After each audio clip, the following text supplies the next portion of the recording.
Hoje o Messias é o AGU, Advogado-Geral da União, e, de acordo com a mídia, tanto de direita quanto de esquerda, então isso não é um boato na internet, ele está estudando ali uma possibilidade, não é que ele esteja estudando a possibilidade, ele está estudando uma maneira viável de pedir a queda do X aqui no Brasil, a rede social do Elon Musk. Tá, pessoal? Vou ler aí para vocês, em tela inteira, o trecho de um documento da AGU. Ele está falando sobre a questão do Twitter Files Brasil, tá, pessoal?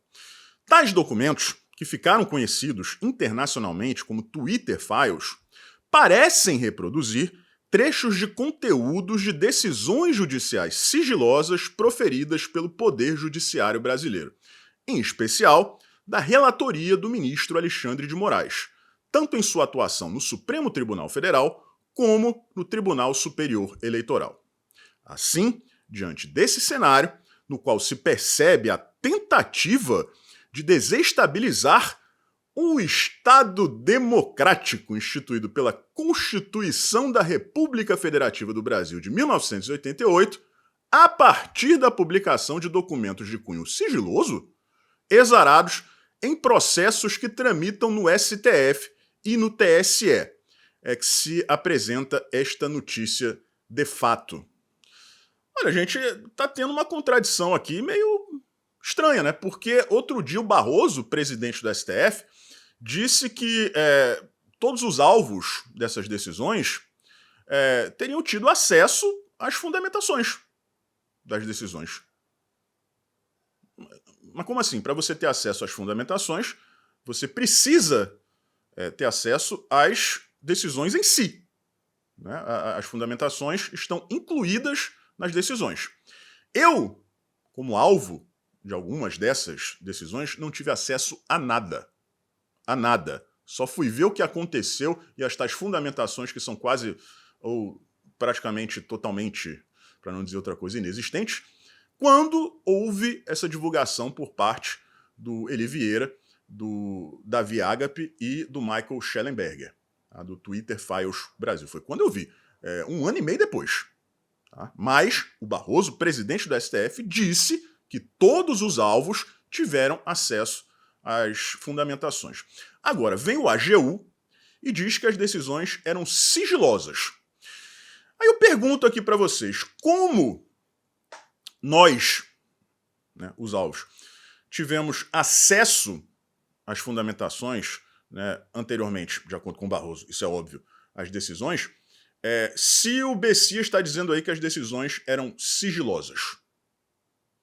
Quem está mentindo nessa história? Como é possível eu ter acesso às fundamentações ao mesmo tempo em que as decisões eram sigilosas?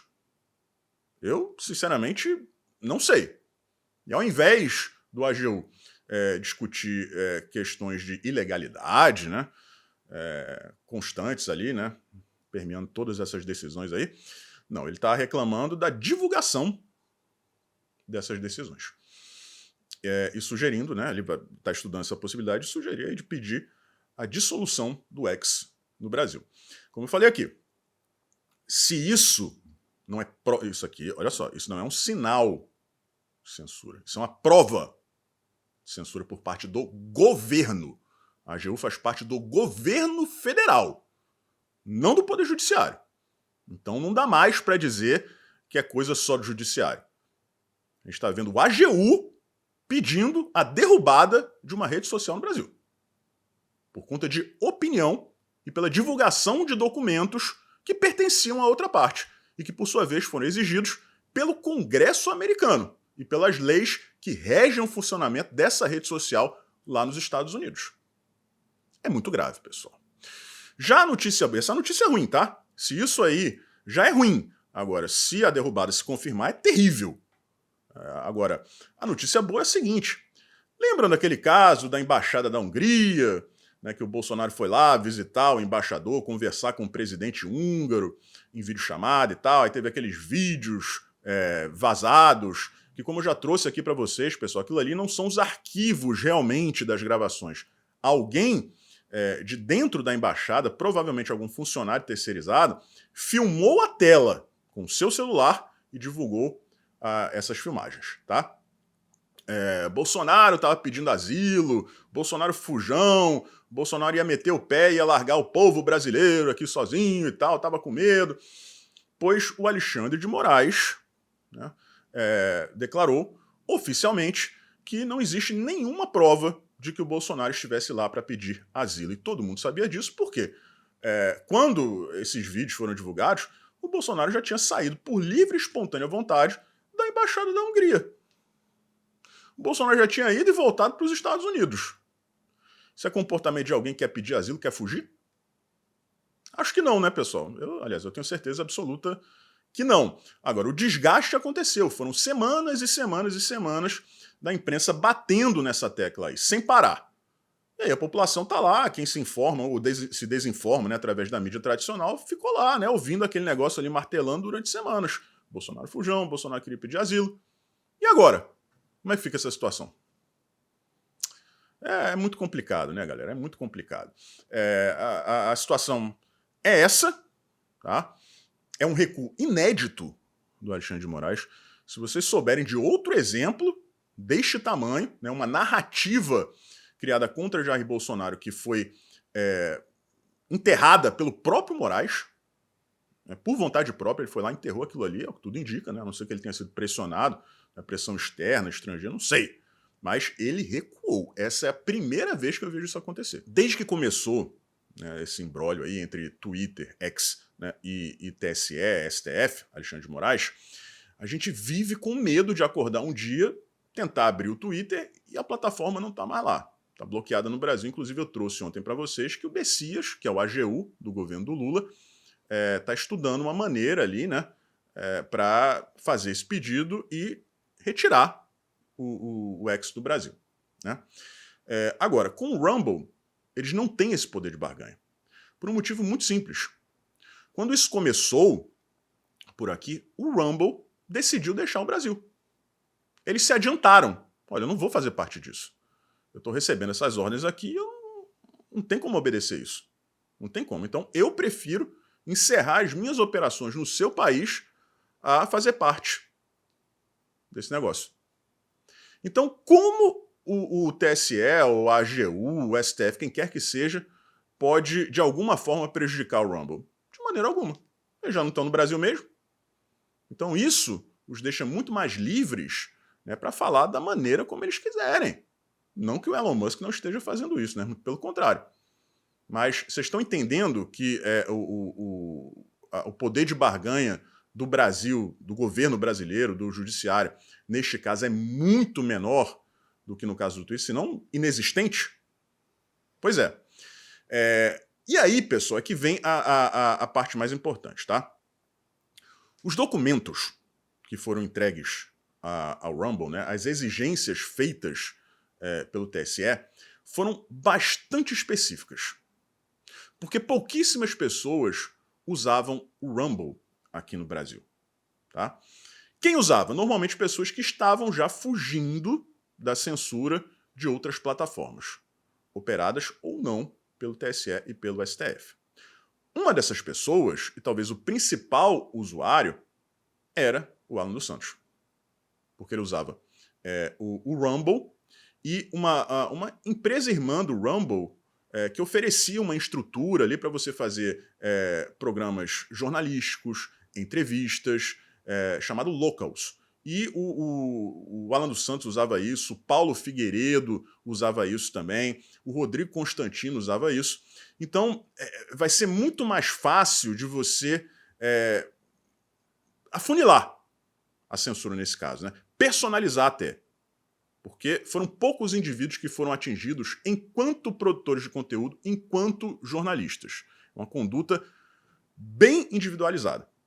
E aí, pessoal, isso é uma característica ainda mais grave da censura, de um regime censurador.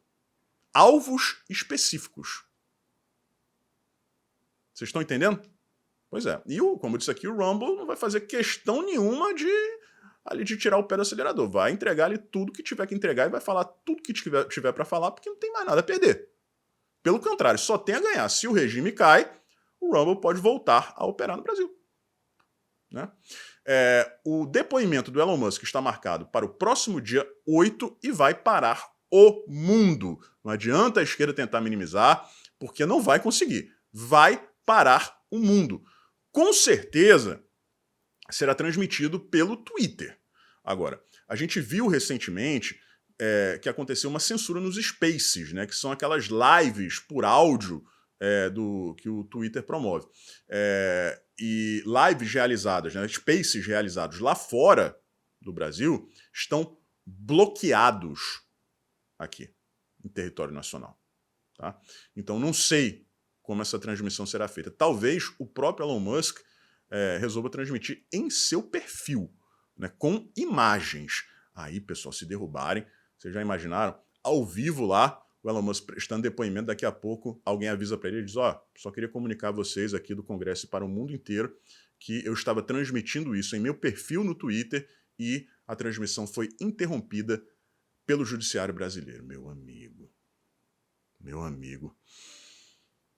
É aquilo.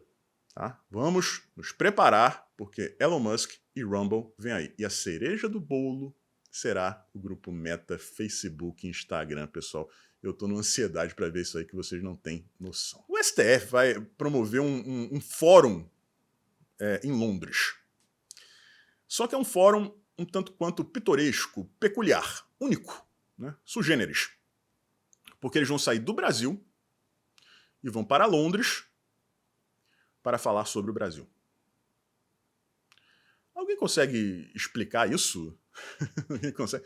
A matéria diz que a organizadora do evento é bolsonarista. Eu duvido muito que uma bolsonarista de verdade, né, uma conservadora, uma pessoa de direita, fosse promover um fórum com o STF, né?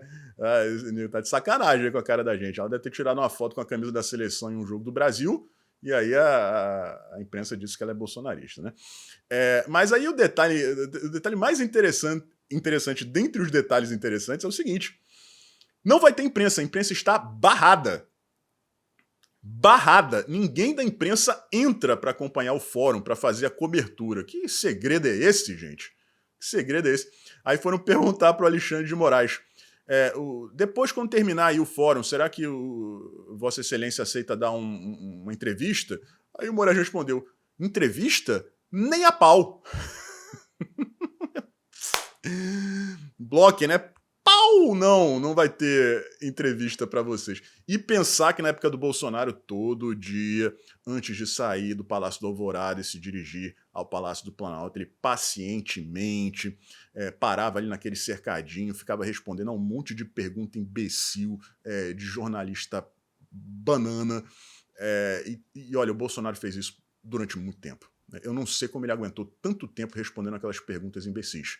Aquela falta de educação e aquela teimosia, né, aquela insistência em perguntar coisas fora de contexto, né, dos jornalistas que ficavam se amontoando por lá. Até que chegou uma hora, o Bolsonaro falou: isso aqui não está levando a gente a lugar nenhum, porque eu falo uma coisa, vocês distorcem, vocês fazem perguntas enviesadas, eu respondo alguma coisa para vocês, e vocês não só tiram de contexto, né, mas vocês praticamente reconstroem as sentenças, né? E aí todo dia era um estresse, pessoal. Eu, que trabalho com isso aqui desde quase o início do governo Bolsonaro, a gente, durante 4 anos, foi obrigado a usar a maior parte do nosso tempo, né, que a gente podia estar aqui informando vocês das coisas boas que o governo fazia, desconstruindo mentiras da imprensa, criadas, em muitos casos, quase que diariamente, se não diariamente, literalmente, de palavras do Bolsonaro ali no cercadinho. A imprensa brasileira fez a sua escolha e tá aí o resultado, recebe prêmiozinho, recebe troféuzinho, né, que não vale de PN, mas quando quer cobrir aí o tal do fórum sobre o Brasil feito fora do Brasil, para brasileiros, né, a imprensa está proibida, vetada, bloqueada de adentrar o recinto. Não vale a pena a gente entrar aqui em questão técnica. O que é essa desoneração? Isso é bom, isso é ruim, né? Quem vai ser afetado, quem não vai ser afetado? Isso é irrelevante. O cerne da questão aqui é o atropelo. Porque foi uma decisão tomada pelo Congresso Nacional, que é quem legisla. É o poder legislativo. Insatisfeito com a decisão, o Lula acionou o STF e vejam só que coincidência, o pedido caiu justamente para o Cristiano Zanin, né, que era o seu advogado particular na Lava Jato e que ele indicou para o STF e foi aprovado pelo Senado passivo do senhor Rodrigo Pacheco. E aí o Cristiano Zanin foi e atendeu aos pedidos feitos pelo Lula. Né? Foi o quê? Dar uma mudada ali em alguns trechos da decisão do Congresso Nacional, os trechos que mais desagradavam ao Lula. Né? E aí, pessoal, o que acontece? Essa decisão monocrática do Cristiano Zanin, vejam só, um ministro do STF atropelando mais de 500 deputados federais, 81 senadores eleitos pelo voto, bem, né, vamos botar a caixinha mágica à parte aí, pessoal, mas eleitos pelo voto, uma pessoa que nunca recebeu um voto na vida vai lá e reverte essa decisão soberana do Congresso Nacional. E essa decisão do Zanin será jogada para o plenário. E aí a gente sabe o que vai acontecer, pessoal. O cenário vai validar a decisão do Cristiano Zanin e o Lula ganha. Vence, passando ao largo do Congresso Nacional, que assiste inerte a tudo isso. Quando as pessoas falavam em 2022, nós temos uma Câmara dos Deputados conservadora. Né? A ilusão do Senado, eu acho que não existia, mas na Câmara existia. E eu falava, olha só, de conservador de verdade ali, de direita, pessoas honestas, né, realmente ali alinhadas com o Bolsonaro, com o conservadorismo, não passa de 60, 65. No máximo, explodindo ali, se alguns mudaram de comportamento, 70. Mais do que isso não tem. Então, pessoal, é difícil. Enquanto as pessoas continuarem votando por conta do partido ou por conta de promessas feitas durante a campanha, ao invés de analisar todo o histórico da pessoa, vai continuar desse jeito. Vai continuar desse jeito. E aí o que acontece? Quem elege o presidente da Câmara e quem elege o presidente do Senado? Respectivamente, deputados e senadores. Os mesmos que foram eleitos fazendo promessa conservadora aí para os eleitores, e os eleitores acreditaram. Elegeram o Romário, pessoal. Rio de Janeiro elegeu o Romário. São Paulo elegeu aquele delegado, até esqueci o nome dele, da Cunha. Delegado da Cunha, dizendo que era direito. Bastava você estudar o passado do cara que você via que não era. Mas não. Então tá aí, gente. Enquanto o Arthur Lira, como eu disse aqui, ainda dá, né, uma relada aqui e ali. Agora, o Rodrigo Pacheco é um banana. O Rodrigo Pacheco, pessoal, é capaz dele ser violentado. Isso aqui é uma situação irreal, tá, pessoal? Antes que... sentido figurado aqui. Mas ele podia estar sendo violentado, né, sexualmente e não gostando da situação. E o máximo que ele ia fazer era olhar para trás, né, no meio daquela confusão toda e dizer assim, olha só, isso está errado de acordo com a Constituição, isso é antidemocrático, por favor, pare, eu tenho os meus direitos. Agora vamos falar do Pacheco aqui, pessoal, porque ele fez mais um discurso sojado daquele do Pacheco, com aquela cara modorrenta, de boneco de posto misturado com banana estragada, dizendo que ficou surpreso com o fato do STF ter atropelado mais uma vez uma decisão soberana do Congresso Nacional. Só falta o Pacheco chegar hoje e dizer assim, nossa, eu estou surpreso porque o sol nasceu. Eu estou surpreso porque água mata a sede. Eu estou surpreso porque cocô fede. Tu só pode estar de sacanagem, ô Pingulão. Pelo amor de Deus. Não é a primeira, não é a segunda, nem a 100ª vez que isso acontece, meu camarada. Como é que você tá surpreso? Que cara de pau é essa, ô bananão? Mas o pior, pessoal, o pior é que ele vai recorrer e o argumento dele é o seguinte. Eu quero mostrar pro STF que eles estão errados. O tema aqui, pessoal, é o que menos importa, como eu falei ontem, a desoneração da folha de pagamento dos municípios. Isso é uma outra história. O que interessa aqui pra gente é o atropelo. Uma decisão do Congresso Nacional, que deveria ser soberana, aí vem o governo, aciona o STF, através do ex-advogado particular do presidente da República e reverte uma decisão monocrática a decisão do Congresso Nacional eleito pelo povo, enquanto o ministro do STF nunca teve nenhum voto na vida. Vocês não conseguem entender, não é possível que alguém não consiga entender o quão absurdo é esse negócio. Aí o Pacheco vai lá e acha que vai explicar para o STF que eles estão errados. Pacheco, o que está errado aqui não é o conteúdo da desoneração da folha de pagamento, não é a sua explicação, não é o entendimento do STF a respeito da questão. Isso é o de menos, cara. O que interessa aqui é a casa que tu preside, banana, tomando na tarraqueta o tempo inteiro e você aceitando passivamente, como se estivesse gostando. É inacreditável você ter que explicar isso, galera. É bizarro demais você ter que explicar, você ter que escutar isso saindo da boca de um presidente do Congresso. Eu nunca vi uma pessoa tão frouxa em toda a minha vida. Ainda mais se tratando de político que tem poder pra caramba. Existem rumores que, na verdade, não são rumores, né? Os rumores são de que isso afeta a atividade do Pacheco. Agora, o que não é rumor, é verdade, é que ele tem um monte de ação como advogado lá da tragédia de Brumadinho, um monte de processos lá, né, parados no STF, ou alguns tramitando, bem lentamente, questões de bilhões e bilhões de reais. Se isso afeta ou não a taxa de testosterona do Rodrigo Pacheco, aí é uma outra história, isso aí é rumor. Agora, é fato que ele é advogado, ele é parte interessada em processos bilionários que tramitam no STF. Eu nunca vou conseguir entender como os senadores, a maioria dos senadores, toleram isso aí. Toleram um presidente da casa legislativa mais alta do Brasil agir como se fosse uma cadela. E pior,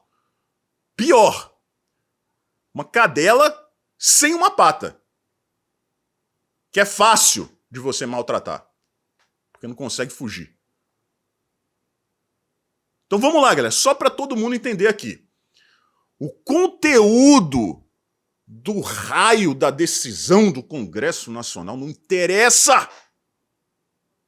Não interessa. O que interessa aqui é que mais de 500 deputados, mais de 80 senadores foram atropelados mais uma vez por um drible da vaca. E que esse presidente do Senado age como se a solução fosse mudar a cabeça do STF. Povo de Minas, por favor, não interessa como esse banana vem em 2026. Como candidato à reeleição no Senado, candidato a governador, qualquer coisa que seja, por favor, pelo amor de Deus, não elejam esse cara. Um forte abraço e a gente se vê por aí.